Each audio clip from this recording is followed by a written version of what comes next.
Sajjad Ali Shah wrote you a letter saying that he needs protection at the Supreme Court. Yes, and I sent that letter immediately to the government, saying that you should give him protection.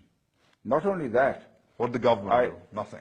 Nothing. They did nothing. They planned and executed the storming of the Supreme Court.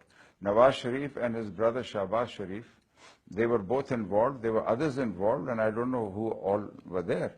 But these two were definitely involved. They got their thugs and ruffians from Gujranwala and Lahore and other places, and they stormed it. And there were several MNAs. But don't you think you could have talked to Jahangir Karamat, maybe gotten him on your side, explained the situation to him? But Jahangir Karamat was very much there. He was in the know of it. He was also informed about it.